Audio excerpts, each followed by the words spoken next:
Bonjour et bienvenue.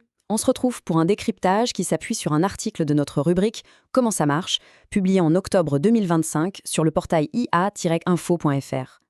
On entend le mot algorithme partout, à toutes les sauces. Alors ensemble, on va essayer de démêler le vrai du faux et surtout de comprendre la différence cruciale entre un algorithme et une intelligence artificielle. Franchement, cette phrase de l'auteur de l'article, Didier Taormina, résume parfaitement la situation, non? L'algorithme, c'est devenu cette entité un peu mystérieuse qui choisirait nos musiques, nos infos, nos amis. Mais est-ce que c'est vraiment aussi simple que ça? C'est vrai que l'algorithme a bon dos. C'est le coupable parfait ou au contraire le génie de l'ombre. Il est donc grand temps de clarifier les choses. Qu'est-ce qu'une simple suite d'instructions et à quel moment précis est-ce qu'on bascule dans le monde bien plus complexe de l'IA? Et pour bien comprendre, il faut faire un petit voyage dans le temps. Je vous préviens, on remonte bien avant les ordinateurs, bien avant même l'électricité. L'idée d'algorithme est en fait très ancienne et ses origines sont plutôt surprenantes. Et voilà, la définition fondamentale, elle est là, sous nos yeux. Il faut oublier la magie, la complexité. Un algorithme, à la base, ce n'est rien de plus qu'une méthode, un plan d'action, une série d'étapes bien logiques pour passer d'un point A à un point B, c'est tout. Et même le mot vient de loin. Il est directement tiré du nom d'un immense mathématicien persan du 9e siècle, Al-Khwarizmi. C'est lui qui a posé les bases de ces méthodes de calcul. Son nom, qui a été un peu transformé en latin au Moyen-Âge, a finalement donné notre mot algorithme. Assez fou quand on y pense. Et d'ailleurs, l'exemple le plus simple, le plus universel d'un algorithme, c'est la recette de cuisine. Et oui, on a les ingrédients, ce sont les données d'entrée, on suit les instructions dans l'ordre, c'est le processus, et à la fin, on a notre plat, c'est le résultat. Le principe est exactement le même. Cette idée de recette logique a donc traversé les siècles. Mais c'est vraiment au XXe siècle, avec l'invention des ordinateurs, qu'elle a trouvé son terrain de jeu parfait. On avait enfin une machine capable d'exécuter ces recettes à une vitesse hallucinante. Un algorithme traditionnel, c'est comme une mécanique de précision.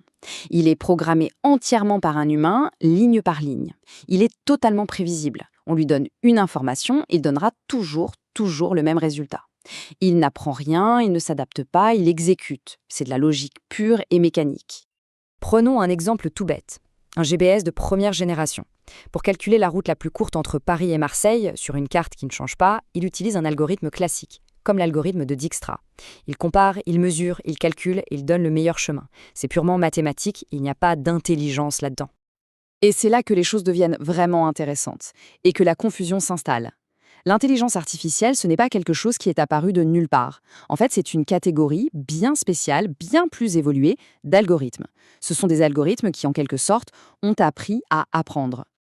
L'article propose une analogie que je trouve géniale pour bien comprendre cette relation. C'est très simple. Toute intelligence artificielle utilise des algorithmes, de la même façon que tous les chats sont des mammifères. Mais l'inverse, ce n'est pas vrai. Tous les algorithmes ne sont pas de l'IA, tout comme tous les mammifères ne sont pas des chats. L'IA est un sous-ensemble, une spécialisation. Et c'est ça qui change absolument tout. L'algorithme traditionnel, on lui donne des règles, écrites noir sur blanc par un humain. Il est transparent.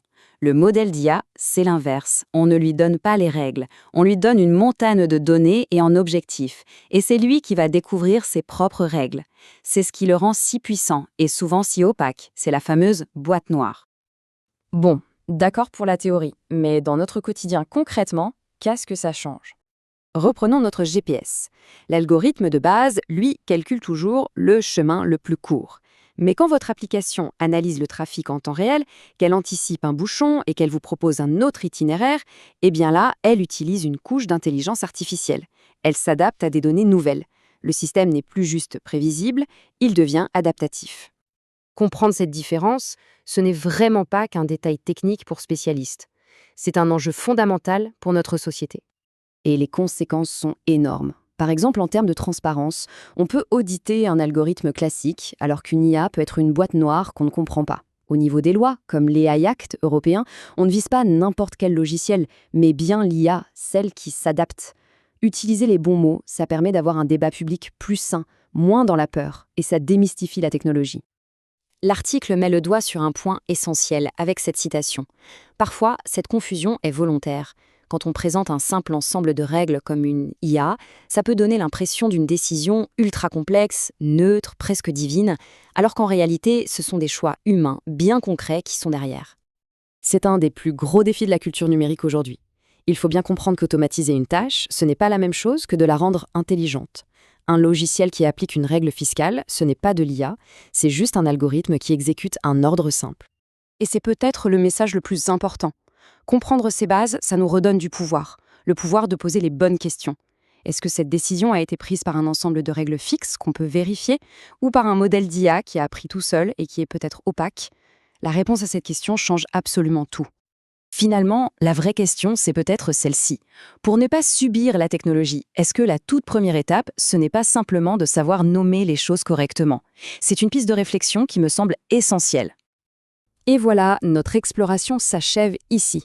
Si vous voulez creuser le sujet, retrouvez toute l'actualité autour de l'intelligence artificielle sur le portail ia-info.fr. Merci beaucoup pour votre écoute.